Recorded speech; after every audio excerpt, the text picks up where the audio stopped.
और दोस्तों, सबसे पहले तो मैं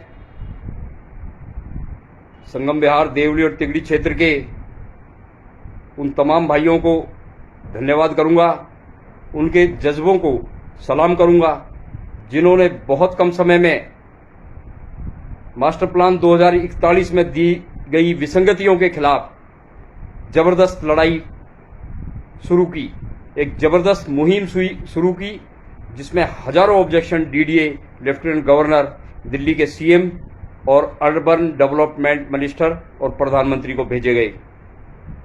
हमारे साथ जो कुछ मास्टर प्लान 2041 में किया गया है और जितने कम समय में आप लोगों ने इस क्षेत्र की लड़ाई को लड़ने के लिए एक मजबूत, सब लोगों ने एकजुट होकर ये आंदोलन चलाया है और जिस तरीके से आप लोग लगे हुए हैं, रात दिन आप मेहनत कर रहे हैं इस काम को करने के लिए, लोगों को जागृत करने के लिए, लोगों से ऑब्जेक्शन फाइल कराने के लिए, मैं आप सबके जज्बे को बहुत सलाम करता हूं और धन्यवाद देता हूं।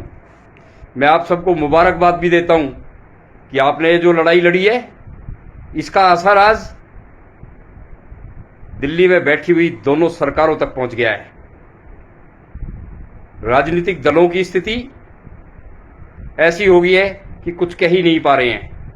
हमारे साथ जो अन्याय हुआ उसमें ये सब लोग भागीदार थे। आज इनकी स्थिति सांप छुचंदर की हो गई है, ना उगला जा रहा है ना निगला जा रहा है। आप लोग पूरी ताकत से लगे रहिए।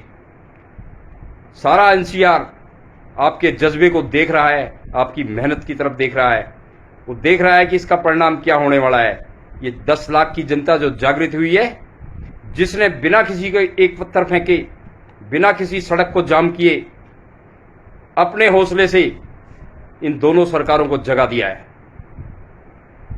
मैं बताना चाहता हूं आप लोगों को, अभी 1 या 2 दिन के अंदर तमाम राजनीतिक दलों के नेता, बड़े बड़े नेता हमारे क्षेत्र में पधारने वाले हैं। मैं कहना चाहता हूं, स्वागत कीजिए, क्योंकि हमारी परंपरा किसी का विरोध करने की नहीं है। ये बड़े बड़े नेता हमारे क्षेत्र में आएंगे, हम स्वागत करते हैं इनका। बड़ी बड़ी बातें कहेंगे, आश्वासन देंगे, लेकिन मैं आपको बता देना चाहता हूं कि ये नेता आपका दुख दर्द सुनने नहीं आ रहे हैं।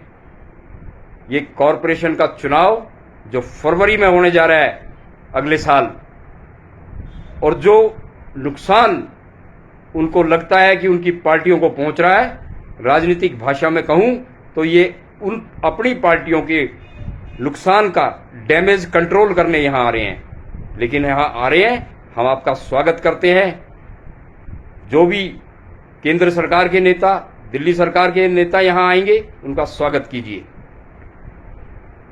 वो जो कुछ कहते हैं उसे भी ध्यान से सुनिए, लेकिन प्रश्न ये पूछिए, उनसे ये पूछिए कि हमारी समस्याओं का निदान आप कितने दिन में कर देंगे। क्या कॉरपोरेशन के चुनाव से पहले संगम विहार को जो रिच क्षेत्र दिखाया गया है, जहां जहां संगम विहार में रिच क्षेत्र दिखाया गया है, क्या वो डीडीए के नक्शे से उसे 4 महीने का समय हम देते हैं इनको। अगस्त चल रहा है, आप दिसंबर के 15 दिसंबर तक क्या डीडीए के नक्शे से उन जगहों को हटा देंगे, उन मार्क्स को हटा देंगे जो डीडीए ने हमें रिच क्षेत्र के नाम पे दिखाया है, जहां पर हमें आबादी क्षेत्र को मिटाने की जो कोशिश की गई है, क्या उस नक्शे में इसे वो ठीक करा देंगे। मास्टर प्लान में जिन लोगों के, मास्टर प्लान के जो रोड जिनकी हम डिमांड कर रहे हैं, उन मास्टर प्लान के रोड्स में जिन लोगों के मकान आएंगे, डेवलपमेंट जब होता है तो कहीं ना कहीं जरूर ये दिक्कतें आती हैं।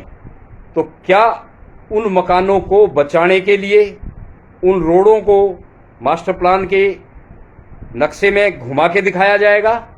और अगर घुमा के नहीं दिखाया जाता तो जिन लोगों के मकान उसमें आ रहे हैं, क्या उन लोगों को आज के सर्कल रेट पे, मैं जोर दे के कहना चाहूंगा कि अगर आज उजाड़ोगे तो आज के ही रेट देने पड़ेंगे। तो आप उनसे पूछिए कि जिन लोगों को उजाड़ा जाएगा, जिन लोगों के मकान हटाए जाएंगे डेवलपमेंट के नाम पे, क्या उनको आज का सर्कल रेट दिया जाएगा? आज संगम बिहार में और इस क्षेत्र में 38,000 रुपए से अधिक का सर्कल रेट है। तो क्या उन मकान मालिकों को सर्कल रेट और 100 गज की जो मकान बनाने की लागत आती है वो 7 लाख रुपए है। ऐसे लोगों को अगर हटाया जाता है तो क्या सरकार ये लागत देगी? आप ये प्रश्न उनसे अवश्य पूछिए। पहली बात आपने पूछनी है, क्या आप रिज क्षेत्र को खत्म करेंगे? इस क्षेत्र को बचाने के लिए जो आपने रिज दिखाया है उसको हटवाएंगे?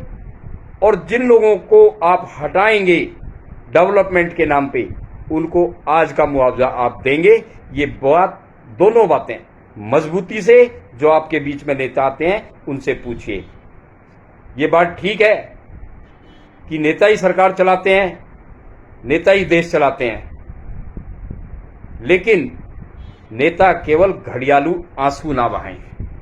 इस क्षेत्र की जो रिक्वायरमेंट है, जो जरूरत है, उसको पूरा करके दिखाएं।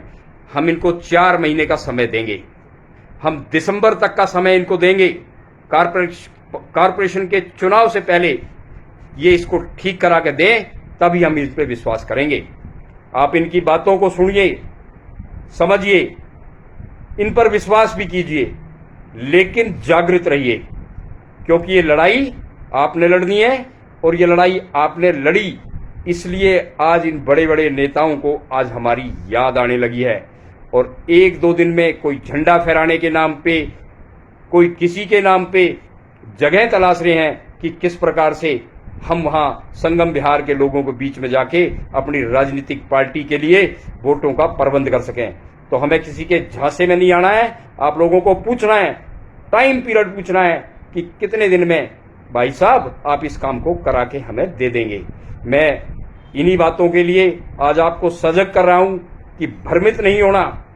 जब तक हमारी डिमांड्स जो है सरकार पूरा ना कर दे, तब तक आपको अपने आंदोलन में लगे रहना है, मजबूती से लगे रहना है। आज राजनीतिक पार्टियों के कार्यकर्ता परेशान हैं अपने नेताओं के रवैये से। तमाम लोग मेरे पास फोन करके कह रहे हैं कि भाई साहब हम भी आपके साथ आना चाहते हैं। मैंने कहा अपने राजनीतिक नेताओं से तो पूछ लेना। कहता है हमें उनकी परवाह नहीं है, हमारे घर मकान जा रहे हैं, उनके नहीं जा रहे। आज इस लड़ाई में हम भी कूदेंगे, हम भी साथ आपका देंगे। मैंने कहा आप लोगों का स्वागत है, क्योंकि ये क्षेत्र का मामला है, क्षेत्र के अस्तित्व का सवाल है। राजनीति तो भाई तभी करोगे जब अपने घर मकान बचा पाओगे।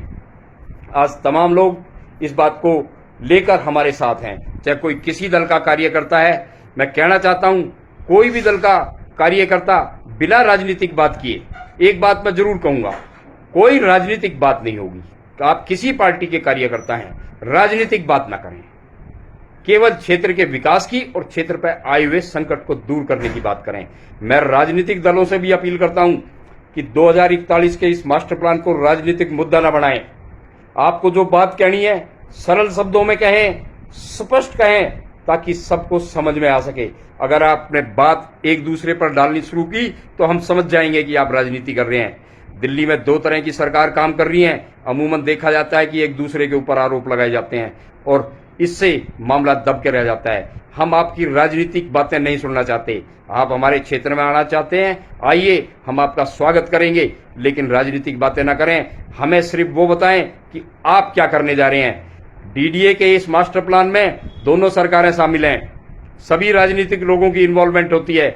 जो इनके सदस्य हैं वो इसके अंदर बैठ के फाइनल करते हैं और सारी बातें दोनों सरकारों को नॉलेज में है। तो इसलिए क्षेत्र की जनता को भ्रमित करने की कोशिश ना करें, केवल सॉल्यूशन लेके आए। मैं क्षेत्र की जनता को भी कहता हूं, लगे रहिए उसी जोश से जब तक समस्या का निदान ना हो जाए।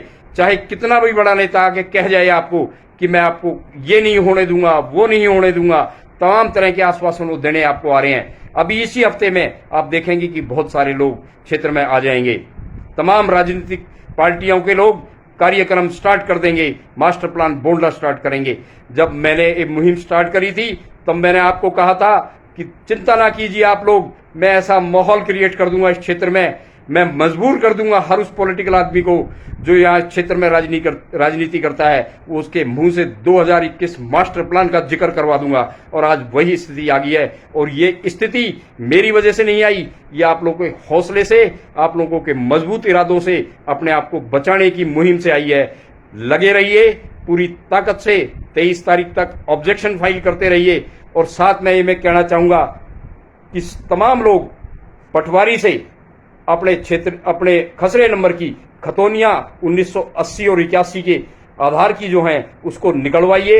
ये भी सुनने में आ रहा है कि पटवारी कोऑपरेट नहीं कर रहे हैं। मैं कुछ 1-2 दिन में इस क्षेत्र के डीएम से मिलूंगा और ये समस्या उनके सामने रखूंगा कि पटवारी हमारे क्षेत्र की खतौनियां दे क्यों नहीं रहा है। क्या वजह है कि दिल्ली गवर्नमेंट ने तमाम चीजें ऑनलाइन अपडेट कर दी, लेकिन खतौनी का कोई पोर्टल उसके पास अपडेट नहीं है। अगर ऐसा पोर्टल है तो मैं इससे डीएम से प्राप्त करने की कोशिश करूंगा, ताकि लोग, हजारों की भीड़ साकेत डीएम ऑफिस पे जमा ना हो, हजारों की भीड़ बत्रा हॉस्पिटल में जैसे संगम विहार के पटवारी बैठते हैं वहां पर जमा ना हो, लोग अपने कंप्यूटर पे ही अपने क्षेत्र की खतौनियां निकलवा सकें। मैं सरकार से सहयोग की अपील करता हूं और आप सबको धन्यवाद करता हूं कि आपने जो मजबूती से अपनी मुहिम चलाई है उससे दोनों सरकारों की नींद टूट गई है। लगे रहिए, आप अवश्य जीतेंगे, हम अवश्य जीतेंगे, हम अपने घरों को और अपने आशियानों को बचाने में अवश्य कामयाब होंगे। धन्यवाद। जय हिंद।